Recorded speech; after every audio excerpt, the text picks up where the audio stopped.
डुमरांव अस्पताल का viral video, नवजातों का इलाज, अस्पताल के गेट पर बिजली जनरेटर फेल, क्या यही है बिहार की स्वास्थ्य व्यवस्था? नमस्कार, आप देख रहे हैं सिटी पोस्ट लाइव। मैं हूं सृष्टि राज। बक्सर से सामने आई एक तस्वीर ने बिहार की सरकारी स्वास्थ्य व्यवस्था पर गंभीर सवाल खड़े कर दिए हैं।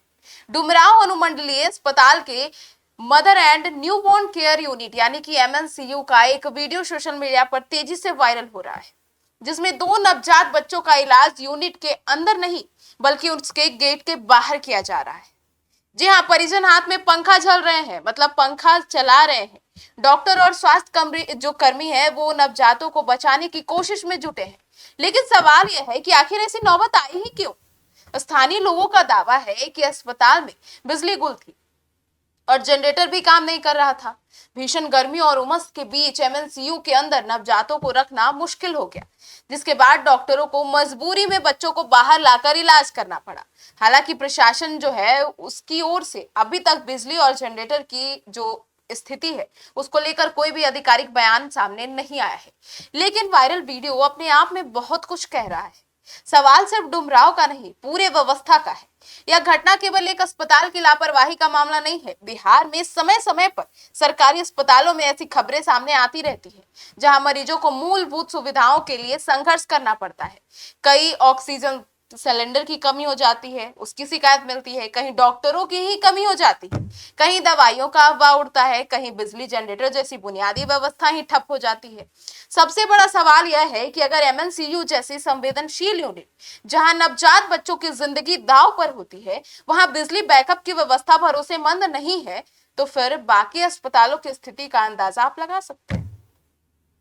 सरकार हर साल स्वास्थ्य बजट बढ़ाने का दावा करती है, नए अस्पताल, मेडिकल कॉलेजों और स्वास्थ्य केंद्रों की घोषणाएं होती है, लेकिन जमीनी स्तर पर अगर नवजात बच्चों का इलाज अस्पताल के गेट पर करना पड़े तो इस दावों की वास्तविकता पर सवाल उठना तो स्वाभाविक है।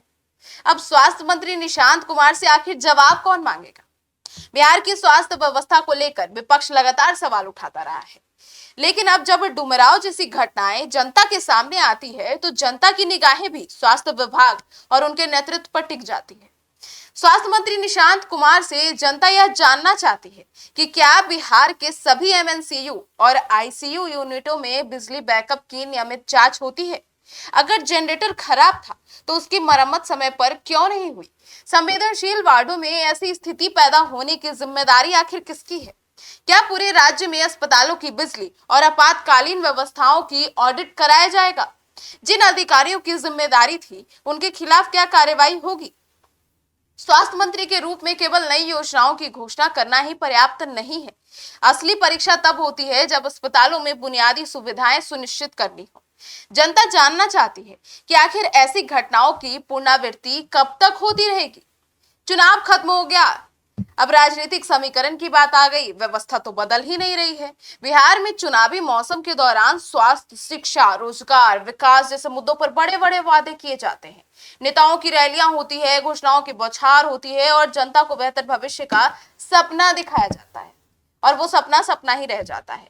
लेकिन चुनाव खत्म होने के बाद अक्सर चर्चा में आती क्या? राजनीतिक समीकरणों पर केंद्रित हो जाती है। मतलब कौन किस दल में गया, किसे कौन सा पद मिला, किस नेता का कद बढ़ा, किसका घटा, इस मुद्दे पर घंटों बहस होती है।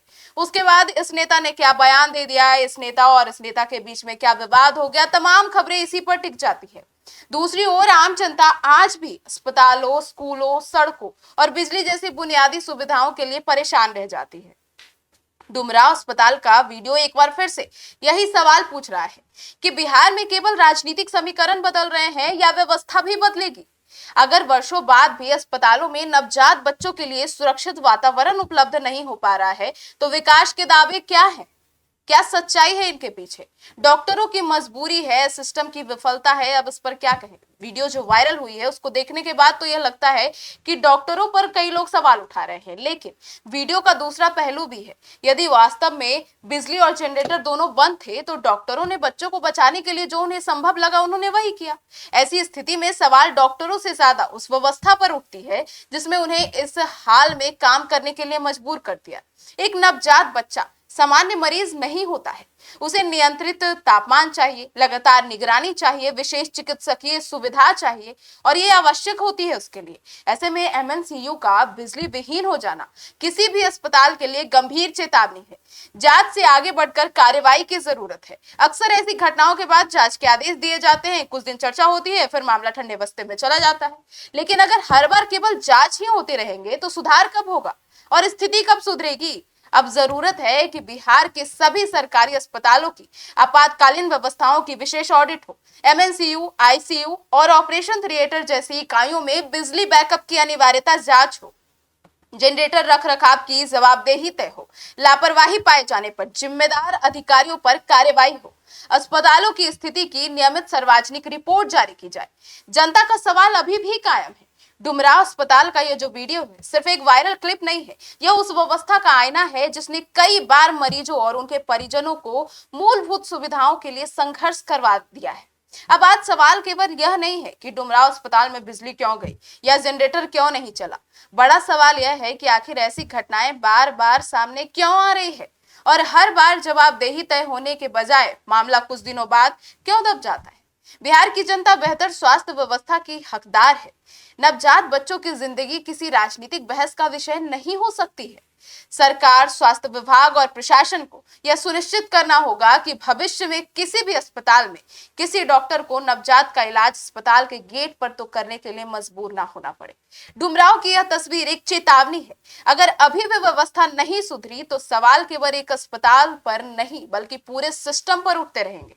आपकी क्या राय है? और अगर आप चाहते हैं कि इन तमाम व्यवस्थाओं को लेकर city post live ground report लेकर आए, अस्पतालों में जाए, वहां की व्यवस्था जांचे, स्कूलों में जाए और भी तमाम चीजों को, तो कमेंट सेक्शन में जरूर बताइएगा। धन्यवाद।